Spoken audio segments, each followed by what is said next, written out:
Fala galera, aqui é André Okazaki e hoje eu vim aqui para te trazer uma ferramenta que pode te ajudar a criar soluções cada vez melhores.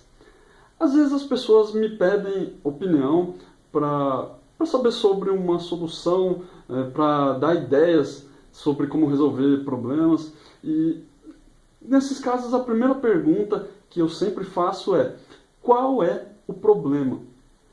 E normalmente acontecem duas coisas. Ou a pessoa não sabe explicar direito qual é o problema, ela não consegue explicar direito, não consegue esclarecer qual é o problema real.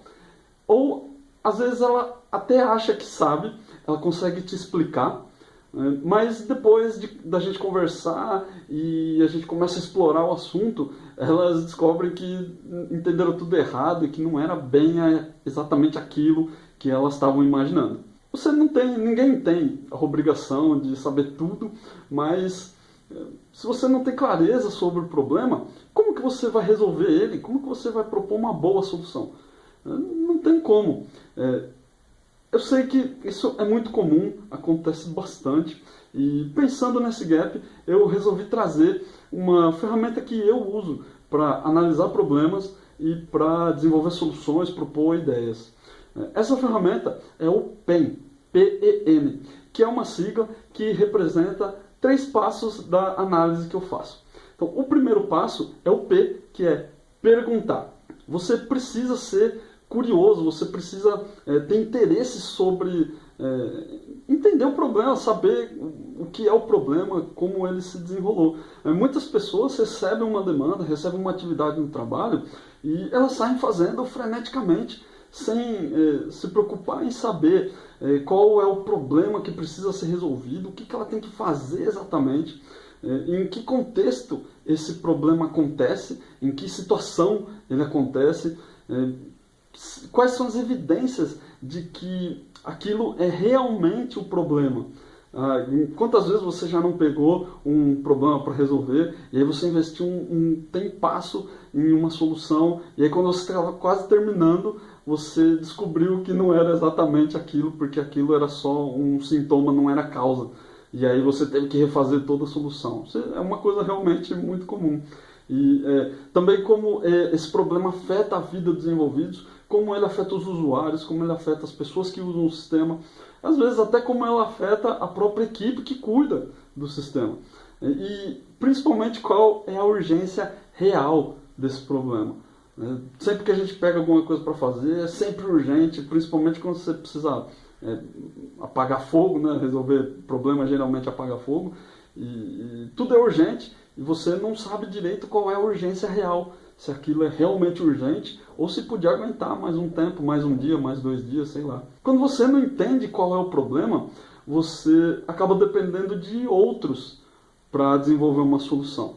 E essa dependência diminui a sua empregabilidade. Qual que é a utilidade de um profissional que só sabe seguir ordens, que só sabe trabalhar roboticamente, sem colocar sua criatividade, o seu ponto de vista, sem colocar o seu toque pessoal no seu trabalho?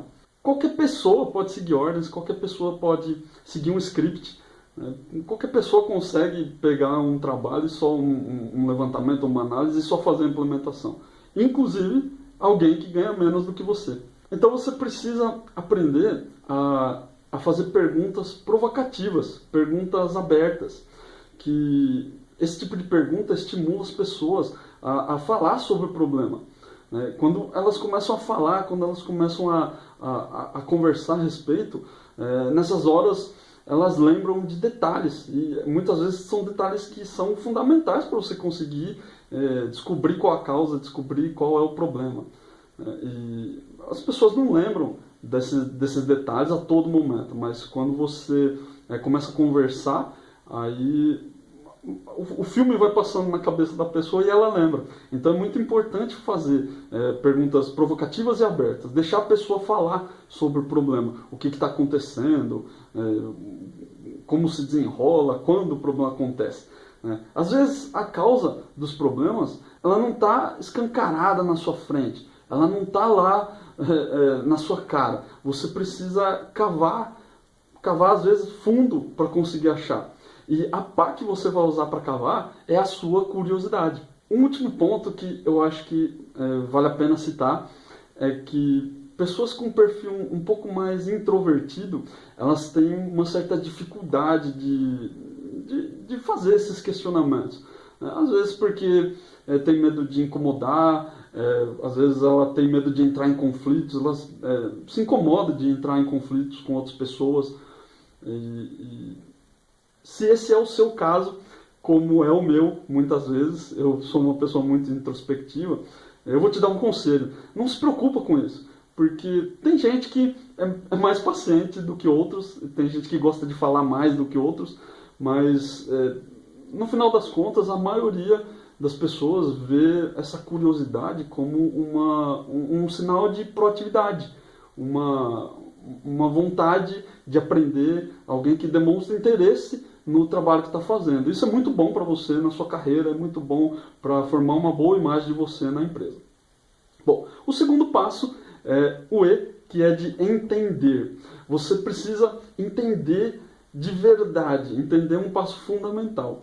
Mas não adianta você só fingir que entendeu depois que a pessoa te falou, você faz cara de paisagem e finge que entendeu para não parecer idiota. Eu sei que isso parece óbvio, porque a gente não faz nada no trabalho, que a gente não faz questionamentos para não tentar entender as coisas, né? Mas no final das contas muita gente acaba não se preocupando em entender de verdade, porque acha que o mais importante é entregar o mais rápido possível, é terminar o mais rápido possível para pegar outra coisa. Estar ocupado todo momento não é ser produtivo. Você precisa entregar o seu trabalho com qualidade. E às vezes a gente atropela um pouco essa questão da qualidade, atropelando a questão do entendimento, principalmente. A gente olha e fala, não, acho que isso aqui eu entendi, é isso mesmo, e eu vou fazer aqui, beleza, já entendi como corrigir.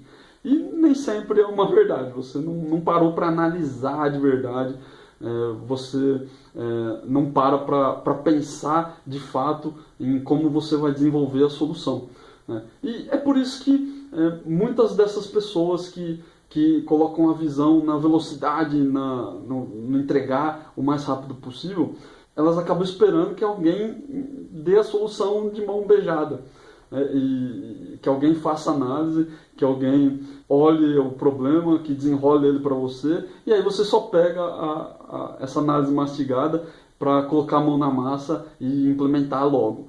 E no final das contas, esse tipo de trabalho sai com uma qualidade ruim, a pessoa entrega de qualquer jeito e sempre fica com aquela sensação de que, putz, isso aqui não está muito certo, isso aqui parece que não está muito bom, mas acaba entregando. Dedicar um tempo para entender o problema não é um desperdício de tempo, é um investimento que você faz para conseguir ir direto no ponto e conseguir propor uma boa solução.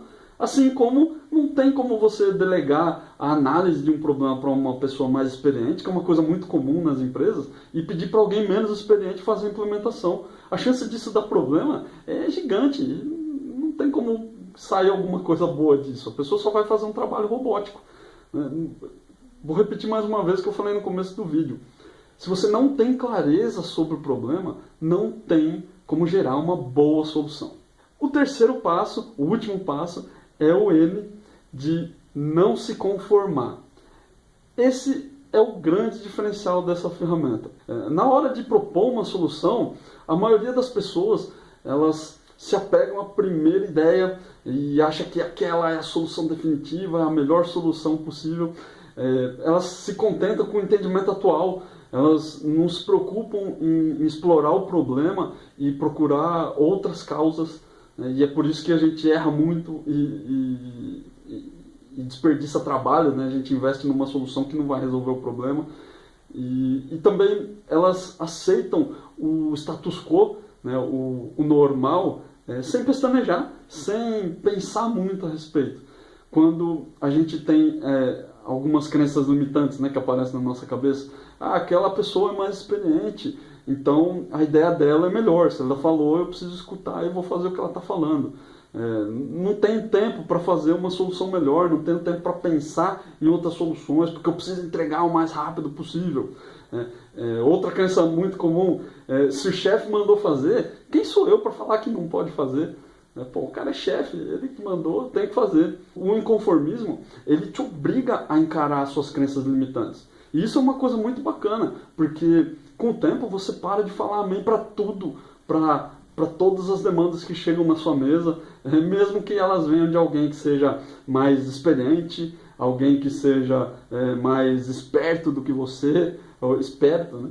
Ou alguém que tem um crachá maior, seu chefe, o chefe do seu chefe. Você para de falar amém para todo mundo, para tudo que chega. E esse inconformismo, ele cria também o loop da melhoria contínua, que você questiona o problema, voltando para o PN, né? Então você questiona sobre o problema, você entende o que aconteceu e aí começa a formular uma solução, você começa a se sentir inconformado, você começa a se incomodar com a solução, pensando que eu podia fazer alguma coisa melhor, não, acho que isso parece que não está certo, isso aqui eu acho que não é o caminho. E aí você volta a questionar sobre o problema, você procura novas possibilidades, você volta para entender, e aí você volta a não se conformar e procurar alguma coisa melhor. Esse é o loop da melhoria contínua. Algumas pessoas, elas interpretam esse tipo de atitude inconformista, atitude questionadora, como arrogância, como às vezes como mimimi, uma pessoa que é muito reclamona, ou até às vezes como uma falta de respeito, uma certa falta de respeito. Mas não é isso. Tudo tem a ver com a forma como você se expressa.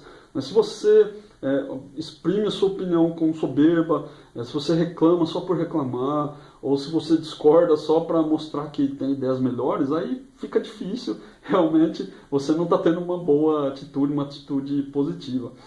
Mas se você demonstra um interesse genuíno em melhorar, todo mundo vai aceitar numa boa, todo mundo vai curtir e vai ouvir o que você tem para falar. A última coisa que eu queria dizer é que muita coisa no mundo é tratada como uma verdade absoluta. E não é bem assim. Antigamente era um absurdo falar que a Terra é redonda. Sei lá, no futuro pode ser que os pesquisadores descubram que andar para frente é errado, que o melhor é andar para trás, andar de costas. Que hoje soa como um absurdo. Então, questionar é muito importante para que você modifique a sua realidade, para que você traga coisas novas, ideias novas. Esse ciclo do PEN, do perguntar, entender e não se conformar, é uma ferramenta que vai te ajudar a quebrar esses dogmas, a quebrar essas verdades absolutas. Esse tipo de coisa que te transforma num profissional melhor.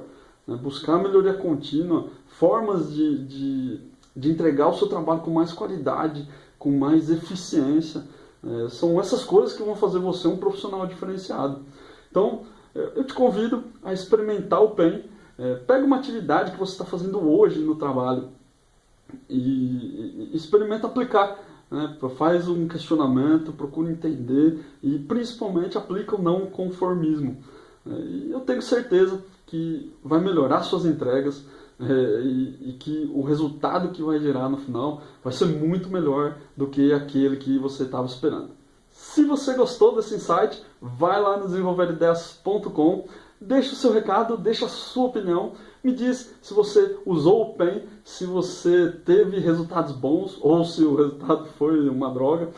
Deixa lá um recado, me diz também se você tem alguma outra técnica, alguma outra ferramenta para desenrolar problemas, para conseguir achar soluções melhores. Compartilha lá no Desenvolver Ideias, porque é muito bom essa troca de ideias e ajuda todo mundo, me ajuda quem segue Desenvolver Ideias e ajuda você também, que pode compartilhar suas ideias, compartilhar suas experiências. Beleza? Abraço!